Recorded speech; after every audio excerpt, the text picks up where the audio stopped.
Coach E on the mic, it's a game for all seasons. Coach E!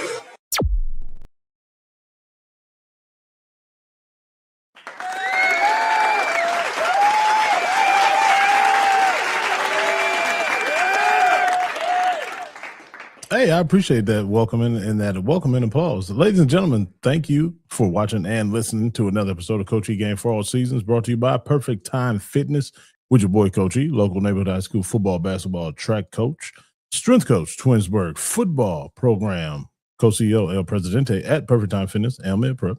Ladies and gentlemen, I always say this at the beginning of the show just so I can catch you while you are here. You need to like, subscribe, and share this page right here. Share the page that you are watching it on, that YouTube page, and you can go ahead and subscribe to it. So whenever we drop something new, whenever the new episode come on, you can go right ahead, click it, and enjoy it because, you know, we do our little thing on this thing. When I say we, I do mean we, as in two people. My main man today, Ricky Parisi, is up in this Daisy. What up, Ricky Parisi? What's happening, man? Just getting back into it, man. This school day kicking my tail, man. It's all right, man. You know, you're going to get used to it just like everything else. I know it may take a while, but, you know. Yeah, brother. Shoot. It's been probably 3 years since I've been teaching, so just trying to get back to, yeah. And I'm teaching middle school, too. Hey. Yeah, boy.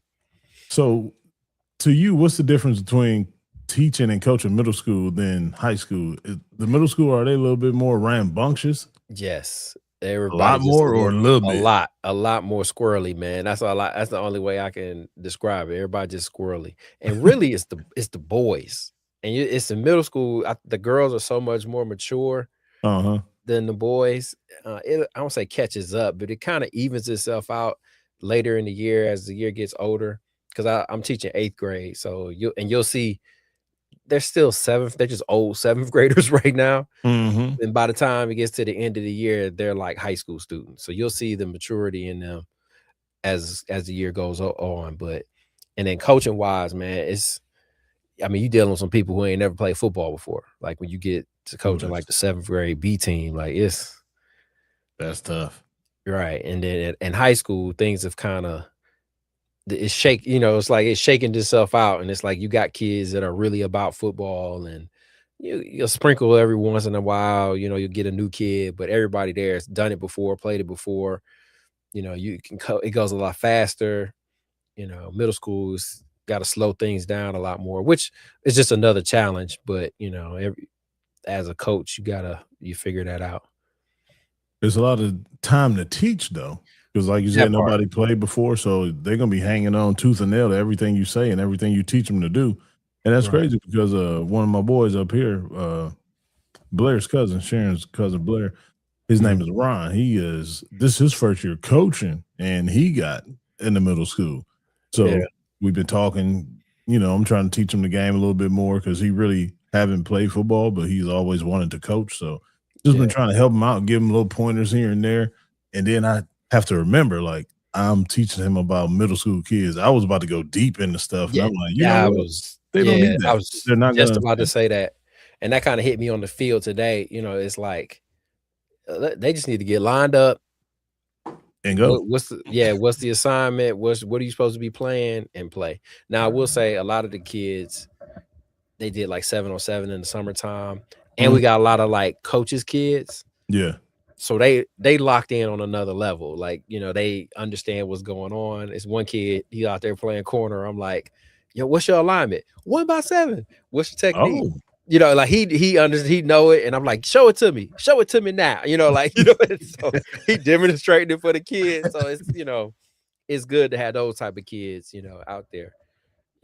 But middle school, high school too, but middle school really come down to, do you got the guys? That's it.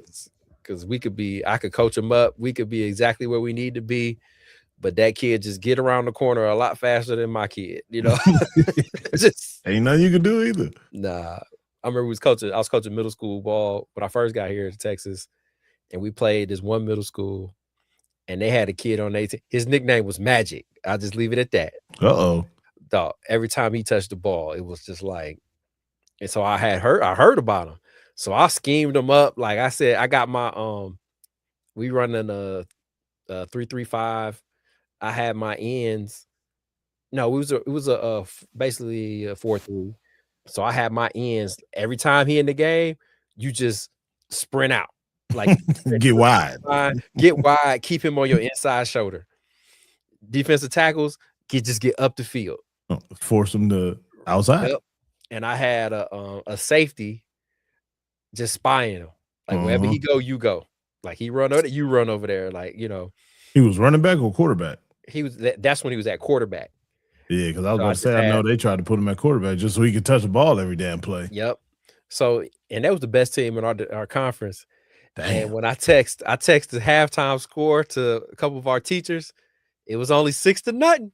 They was like, "What?" I was Damn. He was like that? Dog, he was like that. Like it was 6-0, and we going into halftime like, yeah, we got this, we got this. But magic was magic. He scored about 3-4 more touchdowns, and so went the game. But speaking of being locked in, I need y'all once again to go ahead and lock in, subscribe to this YouTube channel so you can get these alerts and get these new episodes whenever we drop them, like today, for instance. Perfect time to share it and comment. Give us your comments while we're talking about something so we can go ahead and say what you saying and rebuttal it, because 9 times out of 10, you're going to be wrong. But we just going to help you out and get you right in the first place. But now, you was talking about your oldest daughter graduating and going to college. You got to take her to school pretty soon, right? Yeah, man. It's coming up. We'll actually leave. She has a party this weekend, and it's just like a kind of a get together, kind of go as you know. And then my pops will fly in town and stay with my other 2 kids. And then I'll leave out Saturday morning. And this Saturday coming up? Next Saturday. Oh, next Saturday. Weeks, man. 2 weeks. I know the countdown is real. Dog, I had a little panic attack going home today. I was just talking to my parents, and it was like, yeah, she gonna be leaving. And I'm just like, eyes start watering. I'm like, I ain't ready for this, man. I'm not ready for this, man. So ready for this. Where's she going to school at? What city is that? LA. She can be at Loyola Marymount. Oh, okay. Los Angeles. It's right by LAX airport. So well, I'll tell you what. Congratulations, man, to you and your daughter. That's a big thing, man. That's a big move right there. And speaking of big moves in the town she going in, it was a real big move this week. Well, today. Man, I tell you what, I seen this come down. I was really surprised. Lakers was sold for $12.5 billion today, man. And I'm talking about, that's a B and not an M? No, that's a capital B. That's why it's all caps right there. All caps right there. I'm talking about billions and billions of dollars. And they were just bought a couple months ago. This has to be the fastest sale and flip of a team or whatever. Even if he didn't flip it, he flipped it because he got it and offloaded it real quick. We got a little video here that helps break down what went on and what is going to transpire after this. So let's go ahead and give it a shot. The lead story today, 14 months after buying the Lakers, Mark Walters, the Dodgers owner, is selling them to a Kushner and Bob Iger, who's been the chair and the guy running Disney for most of the last 25 years. Iger's a big basketball fan. Kids played basketball growing up. Bob loves the NBA. He knows Adam Silver. He's been in business. Obviously, Disney owns ESPN with the NBA for a long time. I think it's a really, really good ownership guy in Iger. That's good for the NBA. Like that's a good, strong, ethical owner of the NBA. I am in no means blaming Luka for the Mark Walters situation, but it is fascinating how stabilizing LeBron has been for the Lakers. Before he got there, hazmat spill. Now he leaves, and immediately 2 months later, what in the name of heavy turbulence on this flight is going on? So, as John Middlecoff joining us today, got to say, from time to time, you get a curveball thrown at you 35, 45 minutes before the show. Did not see this was coming. And again, Ramona Shelburne saying this came to pass and to a conclusion in the last couple of days. That's it. I feel like sports teams don't usually get flipped like a Chevy Tahoe, every 6 months. I thought once you buy it, you typically hold on to it, especially a premium brand. Oh, Hey, just like dude said at the end, that was the quickest flip ever. But just like he said, they usually don't do that. But what's your thoughts on the Lakers being sold like that? And of course, the comment of the guy we always talk about that brings money to any situation that he's attached to every single time. It never fails. So what's your thoughts about the Lakers being sold for that much and that fast? well, first of all, that's crazy. Like 12 Insane. when you start talking 12.5 billion, like who like just who has that type of money, and like does the money hit your bank account like 12.5 billion, like, hey, I'm gonna give you 15, can you give me back my change? Like what's like what's like, just these people are working and playing the numbers like we have no clue on, I can't even Into the- imagine like just having that kind of money to just do that. Like that's what you call an impulse buy, because like you said, that came together in a couple of days. That's Yeah. an impulse buy, and you just got that kind of money just sitting on ice. So I'm really talking out the side of my neck here. Like, doesn't the NBA have to approve sales of the team?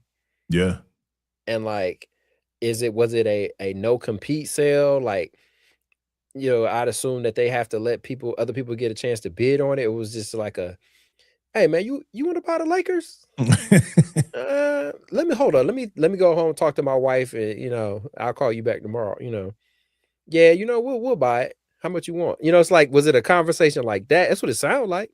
that definitely is what it sounded like, because just a fast turnaround, like they were saying. But in order for that to happen, I think they had to get that approved already, because they announcing it everywhere, and they didn't say, no reports I saw said pending sale or sale under pending or anything like that. It just said they were sold. So when they talk like that, that's past tense. So I'm guessing everything was already approved, and all the paperwork is just probably getting processed through the office in the league right now. But I'm pretty sure they damn near good as golden. And I mean, with the person buying it having affiliation with ESPN, well, Disney, who Yeah. has GSPN, like, is that a conflict of interest? Like, are we going to see players getting preferential treatment to go play for the Lakers, so the Lakers could be on TV or ESPN and play a lot, something like, it's just a lot of moving parts in there where it's like, what's really going down and what's really happening. So that's another reason why I think it got approved and pushed through so fast, because of that, because they are helping each other out in a certain way. Do you know what I mean? Because of these TV deals, and the Lakers with Luka, and everybody want to see how they fare without LeBron. They're probably going to be on TV a lot this year, just so people can keep an eye on them, and just to see the new ownership and if they change certain things with the game presentation and stuff like that. So I think they actually pushed it through just because they scratching each other's back. Yeah, I wonder, I'm trying to look it up now, how the Lakers be on TV this year. I'm trying to see how much the Lakers will be on TV this year without LeBron, because I was talking to my wife about that, like the what's that, the Christmas Day game. I know that's LeBron, and I think LeBron's playing the Lakers. Yeah. There was a lot of talk about how people have stepped back. This is why is this not a good thing to hold on to? Why is it such a quick flip? With LeBron leaving, you still got Luka as a star, but I mean, quiet as it's kept, the Dallas Mavericks kind of gave up on Luka immediately, in my opinion. Yeah. And now that's a weird, because like you push Luka to the Lakers, which I think we all know this was a back table deal. Hey, y'all take the Lakers, Dallas will give you the first pick so you can get Cooper Flag. Like, I really think that went down. You know, everybody is saying that. yeah. I agree. So like, what's such a bad pick with Luka? Like why? What makes? I see with LeBron and Luka being there, the price of the Lakers got driven up. Mhm. Did it sell for more than he bought it for? Did he make out on the deal? He made 2.5 off of it. I guess that's a quick two. I mean, but is that though? Is that in the grand schemes when you talk about franchises? Is that good money? That's what I was explaining to one of the coaches at practice. It was so many things that he's under some kind of federal investigation, so he kind of needed that money. So I think that's what aided that quick sale and him putting it up so fast in order to get that 2.5 billion, because he's like in trouble with the feds or whatever. It's like 4 of his companies are going under and they like going bankrupt or something. So they under deep investigation, audits and all that stuff. So I know that's what he was doing, just to hurry up and get that money, just in case he needed for this damn investigation that's coming down on his ass. So that's the backstory and the channels to it. So the Disney guy, pretty sure they know each other from the billionaire world and all that stuff. Hey, look, man, I can help you get out of this. If you want to make a quick 2.5, well, give me the team. Because I remember when the buses sold it, they sold it for 10 billion. So that's why that 12.5, that gave him that 2.5. That's crazy. Yeah. Like I said, just to have it on ice. We got business insurance and stuff like that for people at our level. These fools are selling companies. Well, let me go on and sell this off just so I can get a little change, just in case this go the wrong way. That's who knows, man? It's like going through your basement trying to see what you're gonna take to the Goodwill to sell off or something. Like, man, I need this $200 I could. Let me go ahead and sell this CD collection or something or whatever. Going to the pawn shop. What you trying to pawn? The Lakers franchise. Okay, you want to pawn it or you want to sell it? Right. Think about selling. It's crazy, man. And speaking of the Lakers franchise, it was a player that played for the Lakers franchise and actually is from LA itself. My man Russ Westbrook, man. He finally called it quits today. Big Brody called it quits, man. I really am not surprised by that. I'm surprised it took this long. He was on the free agent wire waiting to see if somebody was going to call, but I think people had enough, man. And that's not to take anything away from him at all. I think it's just his moment's over. The game has changed. He set the standard for a very, very long time. Very, very good player for years and years. Add a MVP to his list. Add that averaging a triple-double the whole year to that list. And including one of the most electrifying players in NBA while he was in there for years and years. So I would say he had a very well-decorated career. Yeah.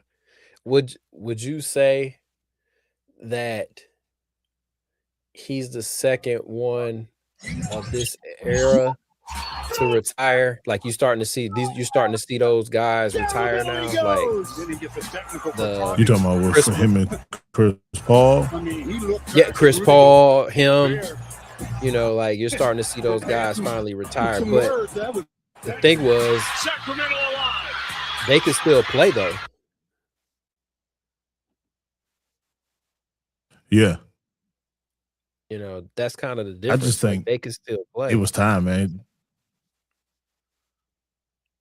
I don't think he was willing to take that role that he would have had to take this year, no matter what franchise he went to, just because he is who he is and is, that's going to be hard for anybody to take. And I also think that's what happened to Chris Paul too. While Chris Paul bowed out the way he did, I don't think he was ready to take that other, role. He was already in a lesser role when he was in San Antonio, talking about Chris Paul. And as you can see, Westbrook was already in a lesser role when he was in Sacramento doing this at that age, but still, I just think they was like, hey, you know what? I don't want to do that. I'm not settling for that. I don't want to teach that much anymore. I still feel like I can get buckets. I still feel like I can be a starter. So nobody wants me. I'm just going ahead, call it quits and sit down, man. All right. So the question that comes after this is, so where does he stand on the best? Let's say best point guards, all-time point guards. Is he on the list? Where is he at for you? He's definitely in the top 10. I wouldn't put him in the top 5. He's definitely in the top 10. That's interesting. So how many MVPs did he win? Did he win 1 or 2? Just the one. Okay. Average a triple double. And he's in the top 10. That's kind of a crazy comment, you know, like just off of like how he changed the game though, because he kind of was in that big point guard era. It wasn't too many people with his size playing the way that he did. You know what I mean? He kind of set the standard for that, and he kind of mastered being a scoring point guard. You know what I mean? He still facilitated, hence them averaging that triple double that year. But even when he didn't average that triple double, he still was, you know, facilitating to a high level. So it just his athleticism alone. His athleticism made him such a dynamic player and so hard to stop. That alone, to me, puts him in that top 10. So who's top 5 then?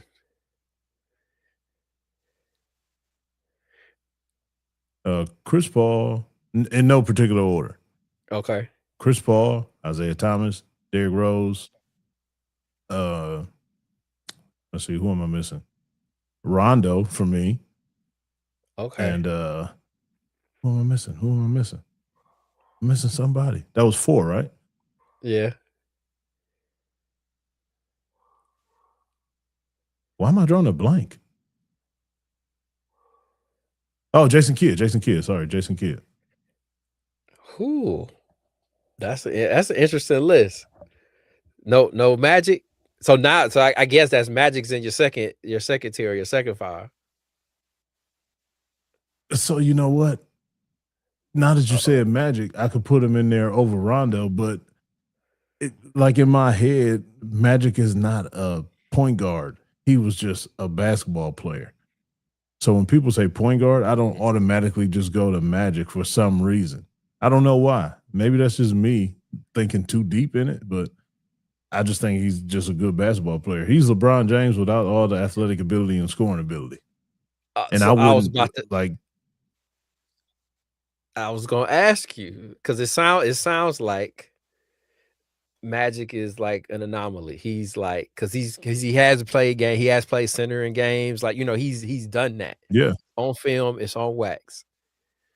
Only other 2 players that I could put in that category would be LeBron and Oscar Robertson. I feel like those 3 players, they like are kind of in a list of their own. They are, because they played that way. Yeah. Like you can't really put them in one position. Like even with LeBron, if you was to ask me the best small forwards of all time, true enough, he would be in my thought because he's LeBron, period. But I just wouldn't be like LeBron, because in my mind, he's just the best basketball player. So it's hard to put him in that category. You know what I mean? Yeah. You're gonna say, hey, top 5. You could put LeBron in that top 5 at small forward. You could put LeBron in the top 5 at shooting guard. You could put LeBron at the top 5 at point guard. You could put LeBron at the top 5 at power forward. I wouldn't put him in the top 5 as center, although he could play the position, but it's like power forward and up. It's like, because you've seen him do it. You've seen him, you know, play them all. Play them all, guard them all. Like, you've seen it. So yeah, I get what you're saying. I guess for me, I do have a special place for Rondo.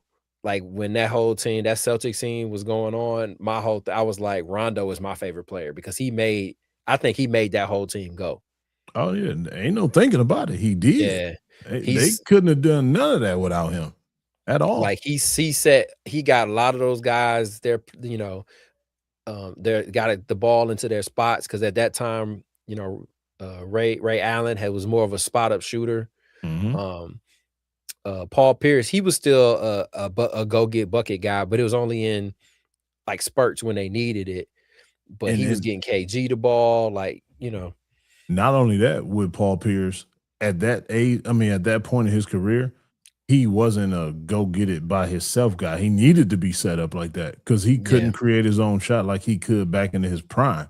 So he needed Rondo. And just like you said, KG needed Rondo. Ray Allen needed Rondo for them to be set up. So I totally see what you're saying. He made Perk, I think, a lot better player.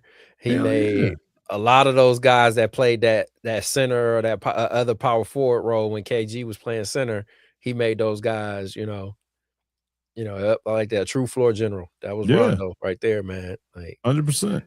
I guess the only pushback I got is Derrick Rose. I don't feel like there was enough body of work for him.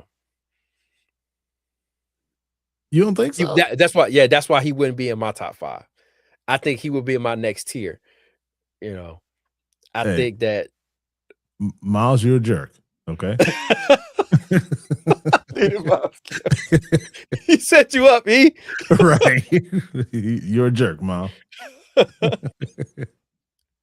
Well, yeah. So what more did you need to see? I don't think he shot the ball well enough for me to be, because he was in that era. See, neither did Rondo. Yeah. But just like G said, true floor general. So that takes up for his shooting lulls anyway. But so did the athleticism and the because even without Derrick Rose shooting like that, he still took over games. You know what I mean? That part of it. Like I look at Derrick Rose in the he's in the vein of I think he's better than these guys. He's at the top of that list, but like Chauncey Billups, who's my man? Went to UCLA. Baron Davis. Baron Davis, like a Baron Davis type. Stevie Franchise, like Steve Francis, like those true scoring point guards, like and I think so. Who you taking, Russell Westbrook's prime or D Rose's prime? Oh, D Rose for sure over Westbrook.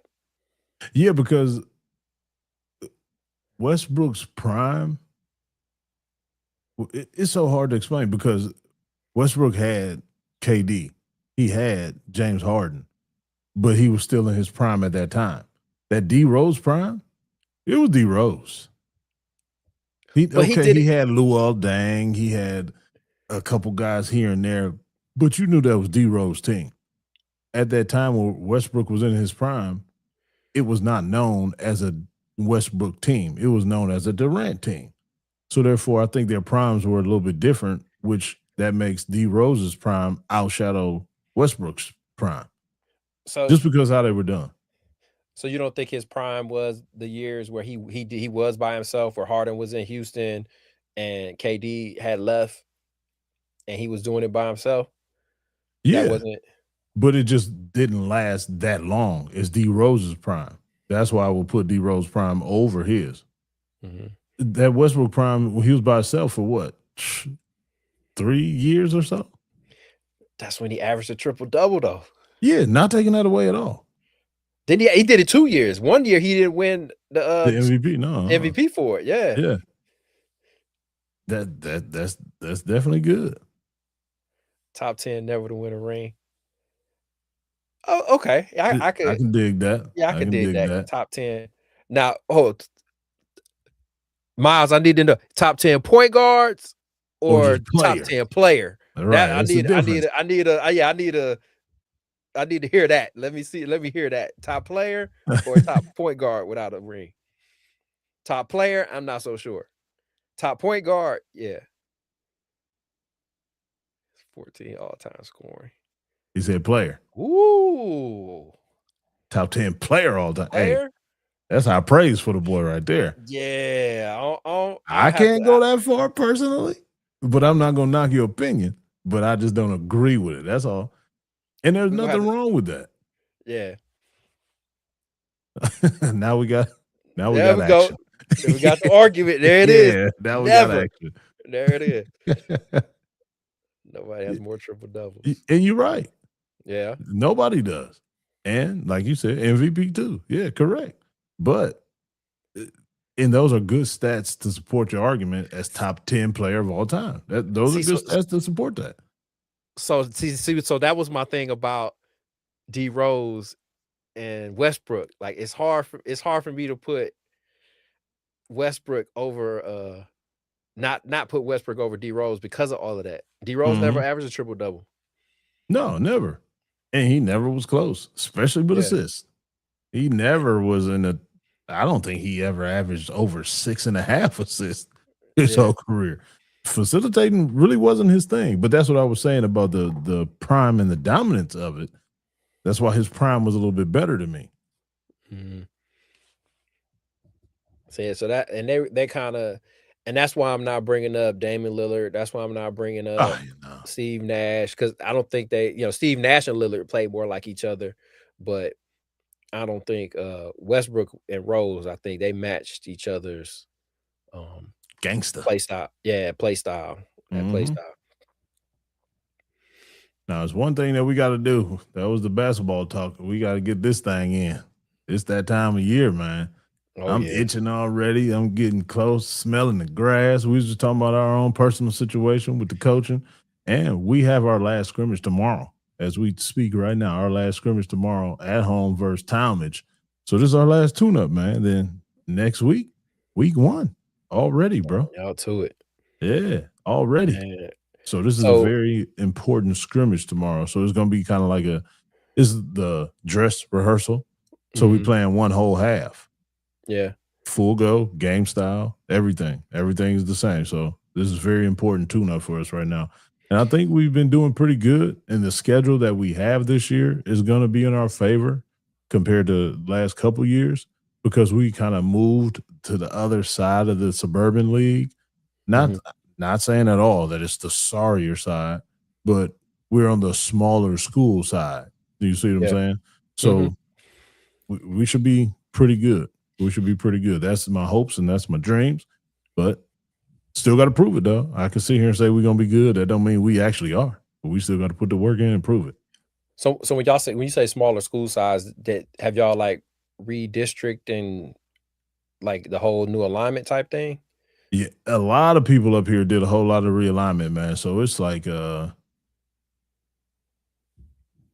so Glenville had to switch. Glenville was D4, not a D3, because now since they closed Collinwood and combined Collinwood with Glenville, that pushes their enrollment of the boys up. So now that's why they had to move up to D3.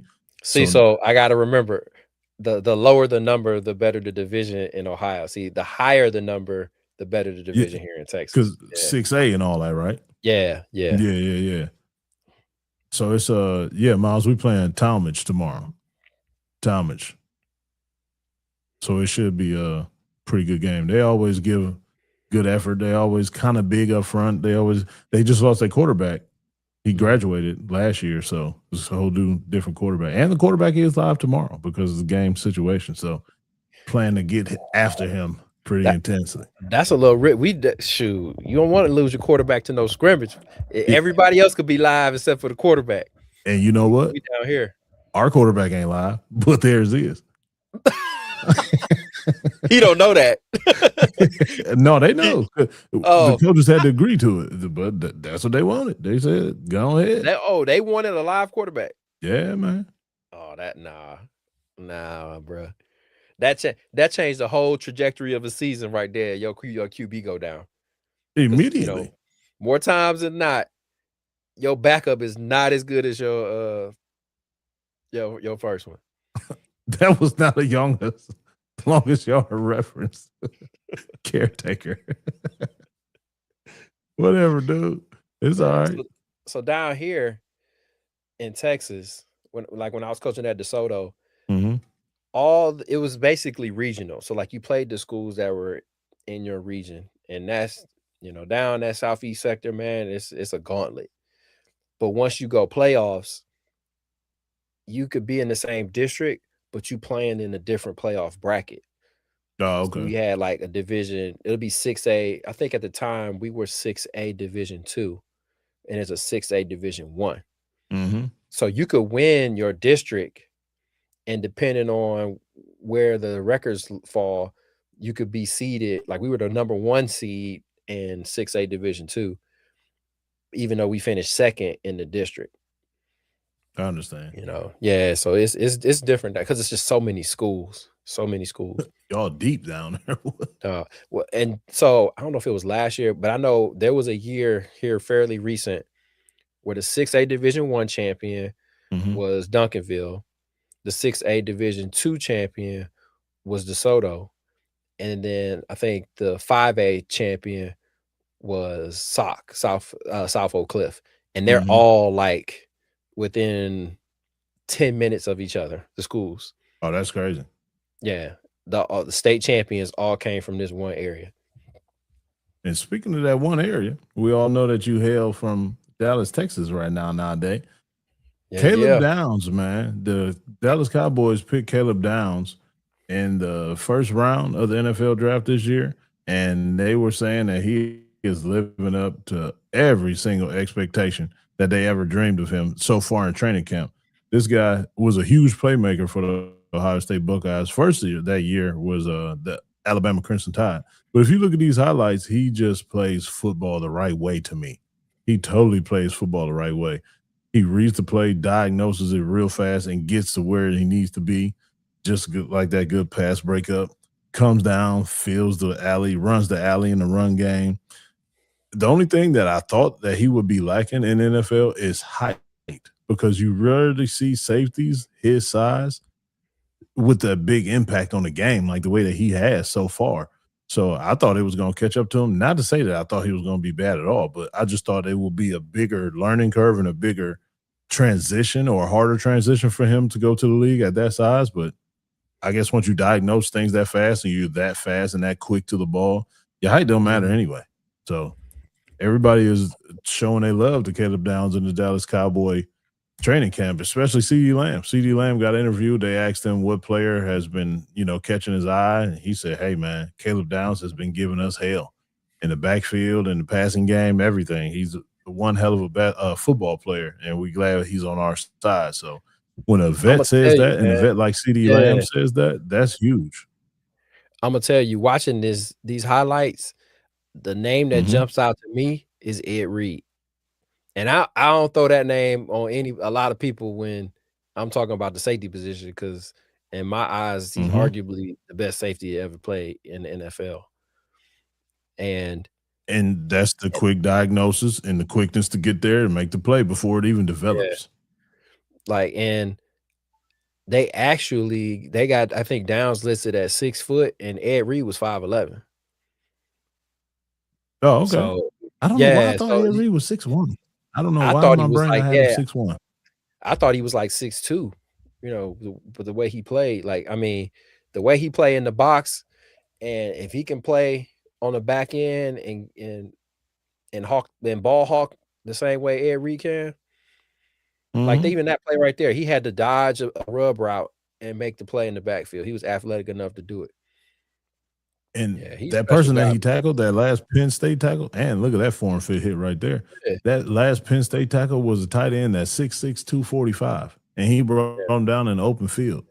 And that's that size that I thought that would give him problems. But once again, that's a tight end that he just form fit like that. So once you play the right way, size really doesn't matter. And you have to think the game this way too. Yeah. And this part right here, this is the last highlight we'll watch, but this is a wrinkle that he had in his game too. This shows off his speed right here. For him to be able to take a punt back to the house like that, I don't care who you are. That's impressive.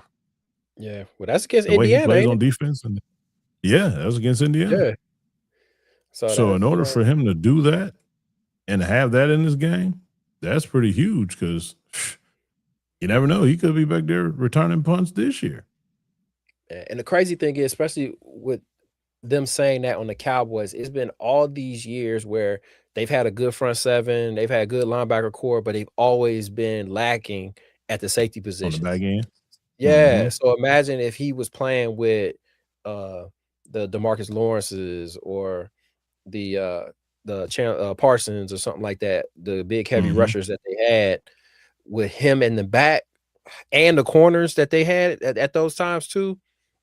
Yeah, that's when Diggs was playing really well. They had Claiborne, who the old LSU corner. if he was back there with that secondary, like that's a whole, and those defenses were already pretty good. Yeah. And now you add him. Yeah, but that's that Ohio State, man. Like, it's something to say when, like, I know you saw there's an article out there or something saying that if you start a wide receiver for LSU, your percentages of going pro are this much, and if you start 9 games or something like that, it jumps to a higher percentage of going to the NFL just for playing wide receiver at LSU. I mean, you Mhm. can start saying the same thing playing at Ohio State, man. Like, Hell yeah. if you play at Ohio State at certain positions, you're gonna get drafted just because they know type of player, the things that you've had to do, the atmospheres you've played in, it Well, speaks for itself. you brought up if the other guys had a guy like him on the back end playing like that, how dominant of a defense that they will have. They got somebody this year at defensive tackle. They had him last year as well. They got him in that trade too. It's Quentin Williams. Quentin Mhm. Williams is a defensive tackle for the Dallas Cowboys, and he is very underrated, in my opinion.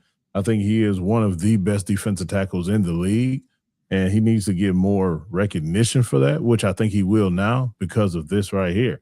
My man just signed a nice deal right there. 3 years, 105.6 million with 101 guaranteed. So that pushes him up to 36.6 a year, Rick, for a D tackle. So in order for you to get that money, they really believe in you. You had the track record to prove that, and you've shown your worth. And now you're finally getting your worth from that bank called Jerry Jones. So Yeah. I think that's a real good thing for them, trying to shore up that defense. So do you think that's going to help in the run game? You think that's going to help it back, or you think that's just going to help the overall defense as a whole? I think this is the trickle down effect from moving on from Parsons Mm-hmm. because they had a lot of money tied up into him. And I remember looking up the contract he was up to get versus what you could get on the open market in free agency. And it was a D, and I'm thinking you could get a good D tackle and a good linebacker for what you were going to pay one guy. So now you're starting to Mm-hmm. see that trickle down effect, where you're starting to get these good players in at these different positions. And that's always been the problem, the interior guys for the Cowboys. We've always had good edge rushers, or linebackers who could play edge rushers, but that D tackle position, solidifying that Chiefs. 3 tech.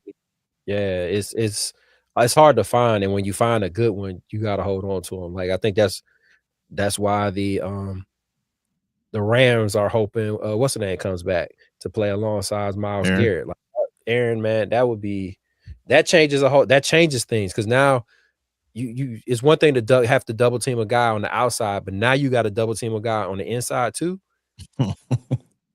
What you gonna do, man? You got to Right. pick your poison.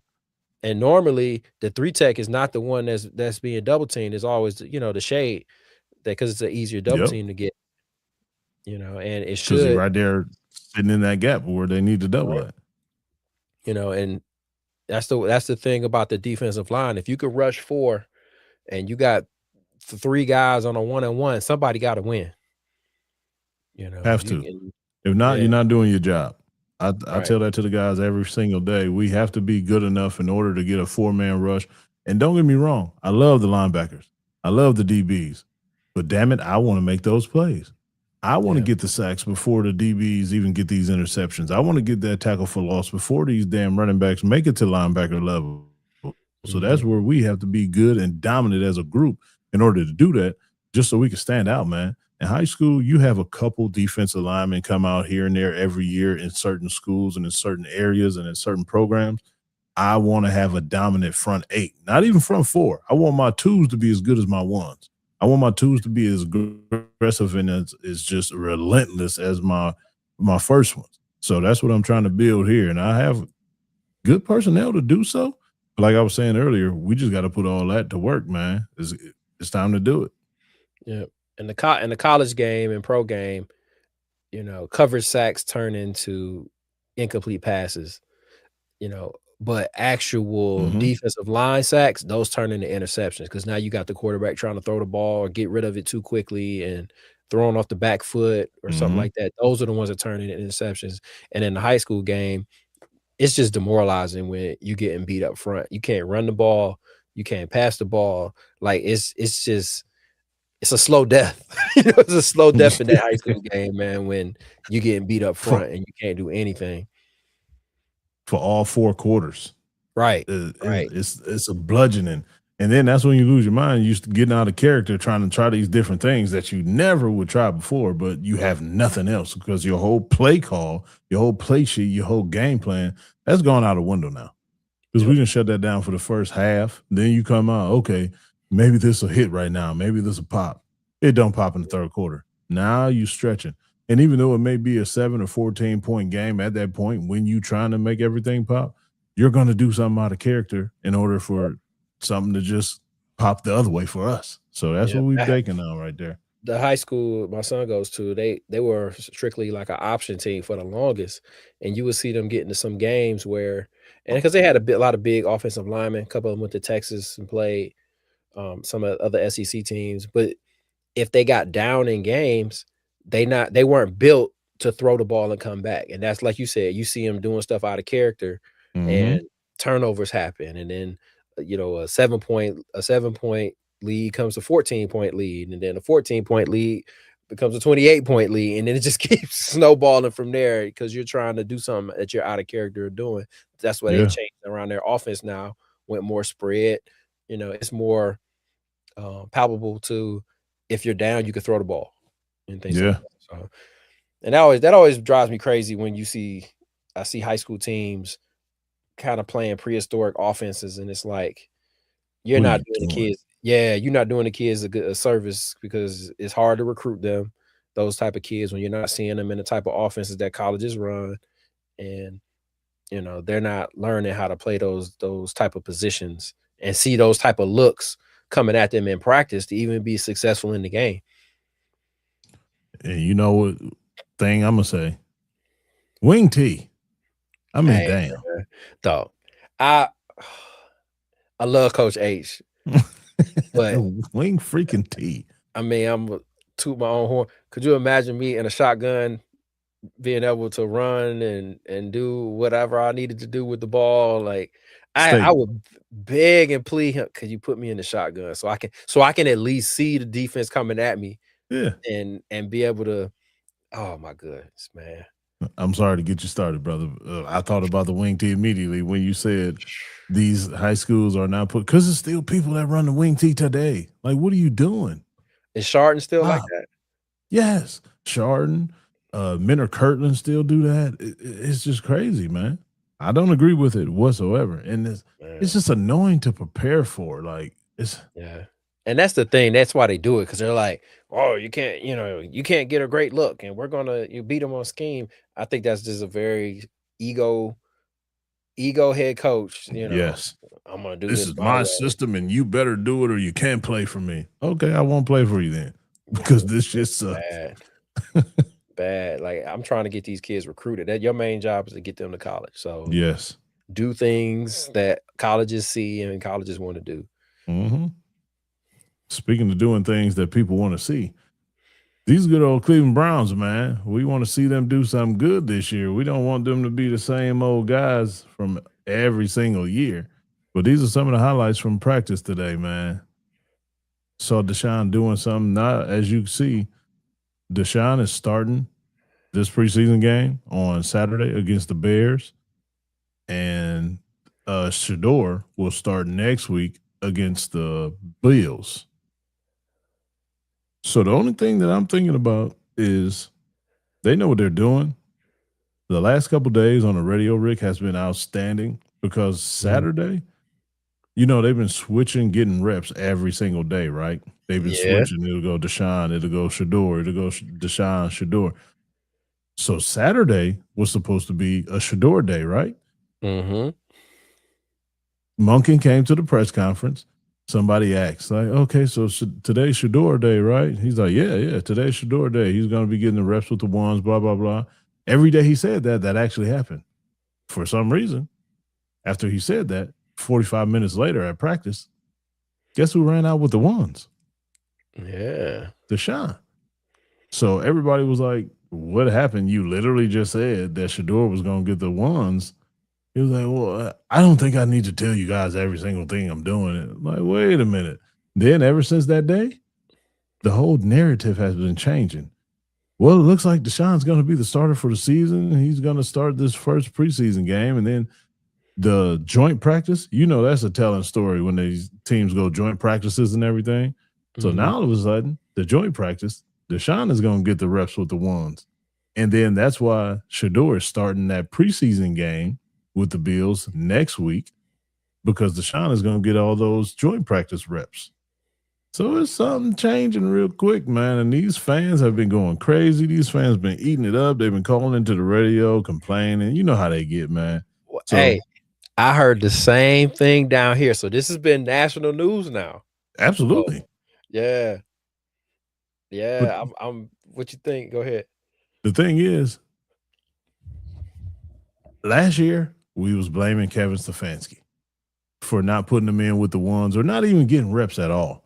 So we can say he's made a big stride. He's been getting these reps with the ones, and the reps that he's been getting with the ones, not the local media. I'm talking about like the NFL networks and stuff like that. Kurt Warner, Brian Baldinger, Maurice Jones-Drew, people like that have been coming to practice and saying how good he's been layering the balls on these throws.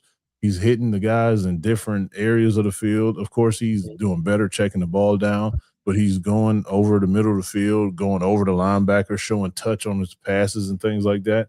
And then they'll say, well, Deshaun is looking pretty good. But the one thing that I keep paying attention to is Monken keeps saying, we got to get in and out of the huddle. We got to do the different cadences at the line. We have to do certain things that, it's going to be hard for a second-year guy to do. So, I like to do different cadence. It's been said that he has 9 different cadences for his offense. The fluctuation of the voice and just different things like that. And when Shedeur tries it a lot, it's a lot of false starts and things. And a lot of people are not going into motion when they need to go in motion and stuff like that. That's the part that a lot of these fans are not listening to when he says that. They just see and hear these highlights and go off these highlights. But that's a very important part of the game. You have to do that at that level, especially this is a brand new offense. So you have to be the general on the field to get everybody in the right spot to do what he needs you to do. When I was coaching at Elon, shout out to Warren Ruggiero, probably the best offensive mind I've ever been around. First time going there, he was like, yeah, here's our cadence. And I'm like, yo, why do we have all these different ways to call it? Like, what? This makes no sense to me. I'm a young coach. The more and more I saw how the offense was running. You're like, oh, it blew my mind. So like now, it makes so much sense. It was just little things like, set, down, hut, go. Like when on which hut, which go, like when to run, to look at me after coming out of it, the cadence is this: first sound, second sound, third sound. Like it's so much to that. It never gives the defense a beat. And you know how smart these defensive players are in the NFL, man. Exactly. If they get a beat on your cadence, they're getting off the ball and putting those linemen in such a bad situation. They can't do anything. And that's exactly the words that Monken said. He said the difference is the veteran that has done that before in these different environments, I don't care what team he's played for, if he had a different cadence in his offense, it's very important because the defense can't get a beat on it. As soon as that defense gets a beat, they know when the ball is going to be snapped, they're going to be blitzing like crazy. They're going to be right there as soon as the ball is snapped. He said those exact words. Yep. So once again, but these people, they don't listen to that part of it. They just hear, well, he's not getting the reps with the ones, and that's all they base everything on. So, but it's little intricate stuff like that. And then they kept track of how many like false starts and how many pre-snap penalties. So they don't do 2-minute drill. They do like 1-minute drill at the end of practice almost every day. So it was that day that Shedeur had the ones and he was doing the 1-minute drill. Got so frustrated, Monken did, because it was like 4 false starts. So he just ended practice like, hey, you know what? Just getting off the, a coach will snap if he had a goal to get done at that end of the practice, especially that 1 minute drill. They say he lost it. He just sent everybody in and all that stuff. And that next day, Deshaun did it. They didn't score, but they were getting in and out of the huddle. They were running the plays, but the defense ended up getting like a stop or whatever. So, but he said it was just so important to see the defense trying to pick up what they were doing, the offense knowing the cadence, knowing where to be, but they just didn't execute the play at a high level. But they got to the plays, and it was some positive yards. It was no pre-snap penalties.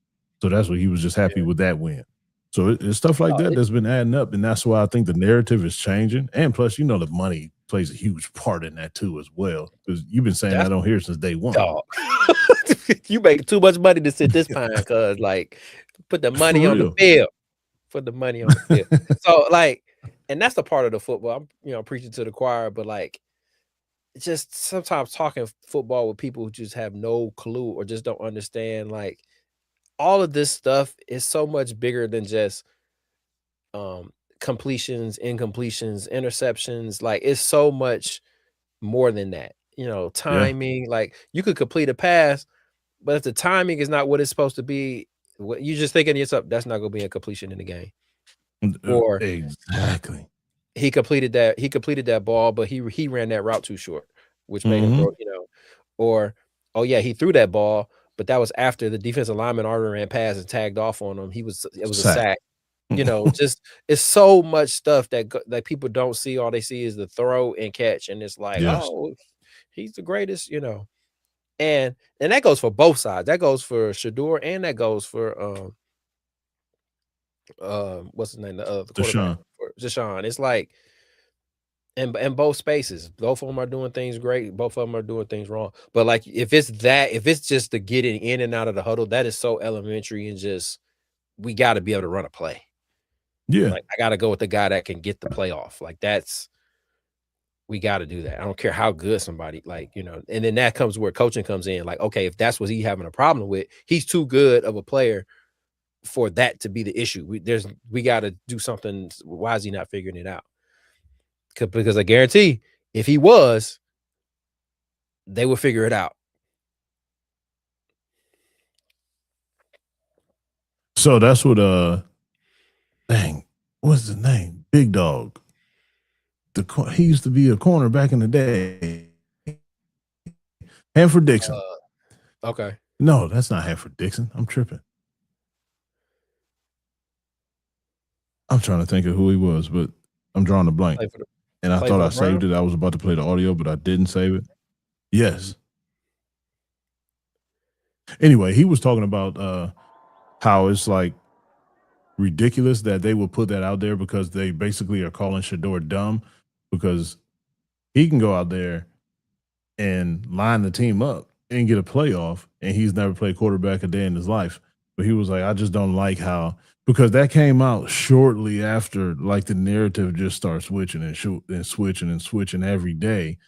They start talking bad about Shedeur and then start praising Deshaun, which, we're not there. We don't see everything. But it's just the fact that they have been trashing Deshaun so bad, and then now all of a sudden it's just night and day, dude. That's the only part that I'm looking at. Come on now. It's kind of obvious what's going on here, but nobody else wants to speak on it.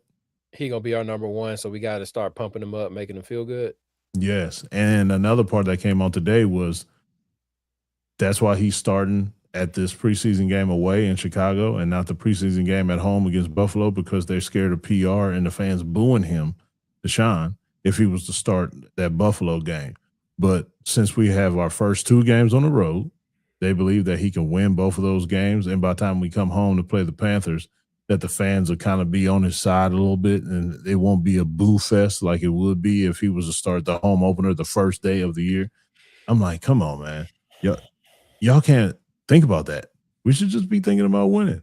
If he gets booed, he gets booed. Are we trying to win, or what are we trying to do? Then that's when the other narrative is coming in, that they're trying to set it all up for the next year's quarterback draft class and Arch and all that stuff. There's just so many narratives that's coming out now, man. It's getting annoying and very weird around here.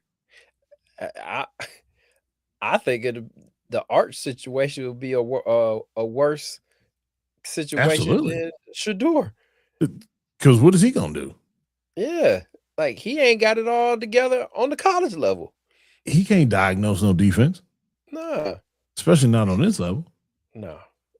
Yeah, it's and I hate that. Like, just if you're gonna like boo the man because he's not playing well, don't boo him because he beat somebody else out for a spot. Like, that's You know they and don't see it like that, dog. and that goes back to, like I said, about LeBron playing with the Lakers, man. They don't love you here. They don't love you in LA, man. Go on and leave. What you staying around for? If Deshaun, he do his thing and play very well, he'd be like, yeah, I want to get traded. Like, yeah, I'm gonna go. Let me go on elsewhere. And this is the last year of the contract too. Yeah. Yeah. So He ball out. He knows it's gonna get restructured. It ain't gonna be what it was. The same thing he signed, but he got enough guaranteed money. He'd be like, yeah, let me go on and play for a real contender. and you know what? I'll take veteran minimum.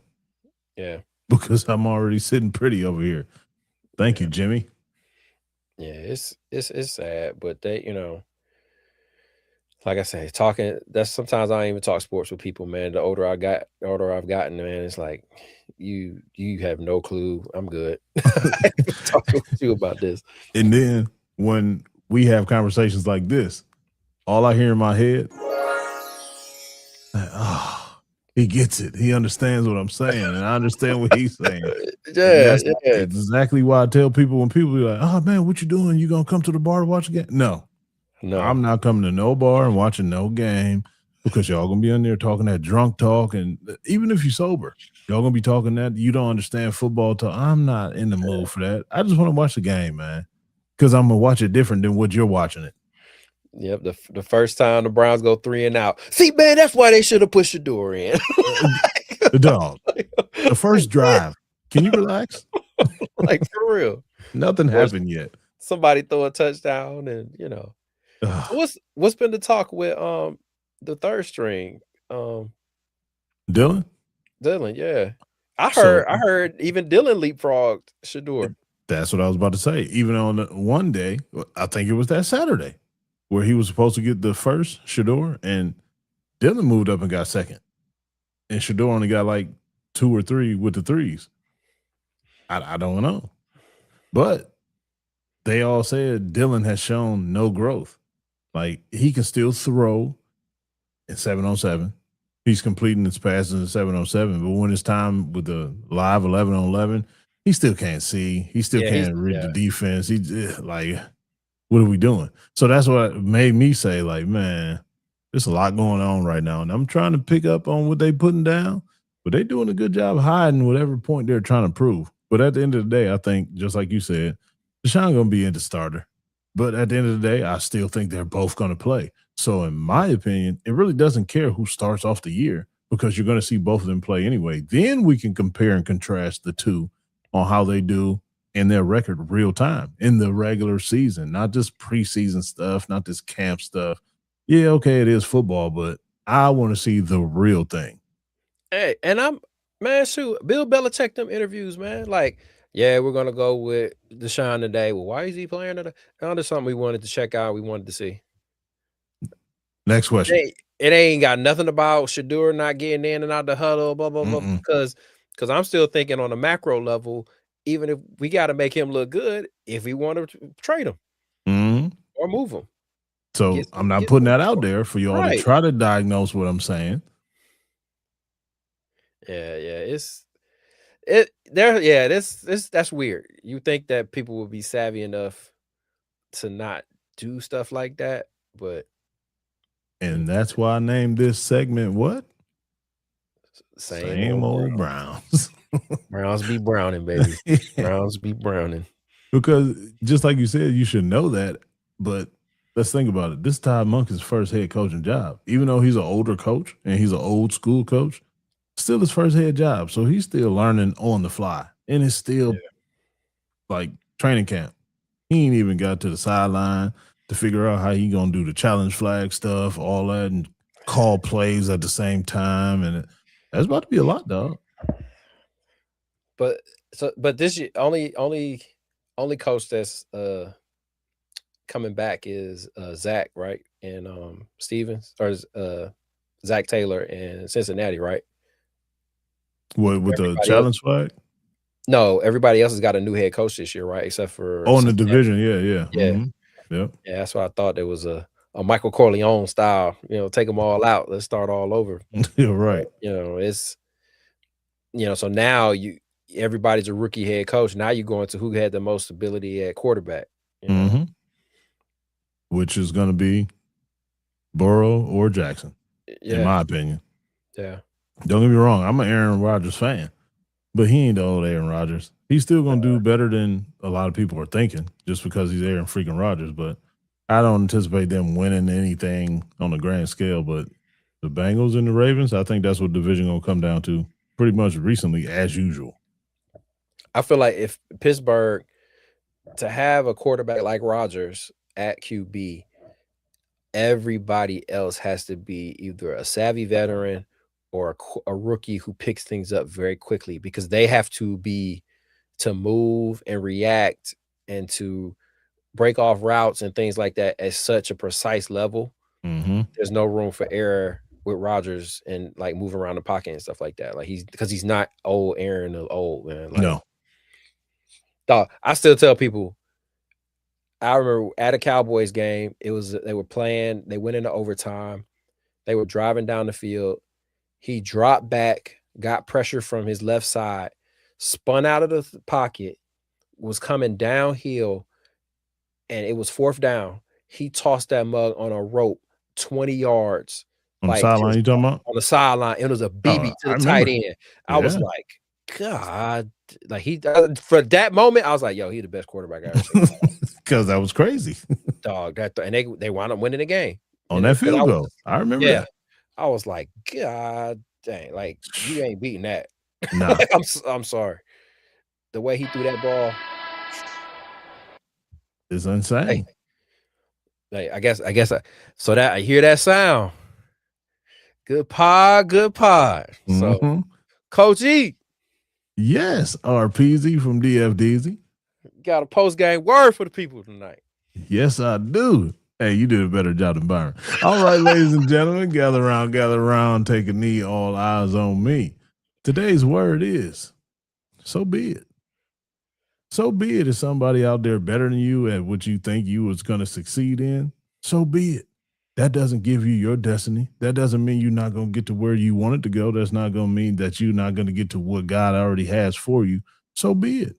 If somebody is hating on you, trying to keep you down where you just started at, so be it. That doesn't give you the end all be all. That's not going to give you the end of where you're supposed to be. That is not your said so. It's not the final word in your journey. So be it. Brush it off. That happens to everybody. Hate happens to everybody. You're always going to have hate no matter what level you're on. The higher you go, the more hate you're going to have. So be it. Just keep pushing forward. Nobody cares. You shouldn't care. Stay focused on your goals. Stay focused on your dreams. Stay focused on your end game. So be it.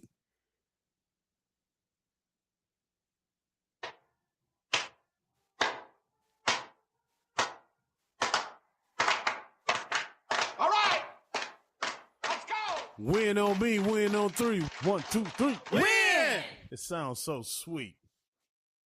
All right, ladies and gentlemen, thank you for listening and watching another episode of Coach E Game for All Seasons. Let's not forget, before you get out of here, go ahead, like, subscribe, and share. Subscribe first, share it second, and like it third. You hear my directions. I hope you follow them. With that being said, we will see you next week.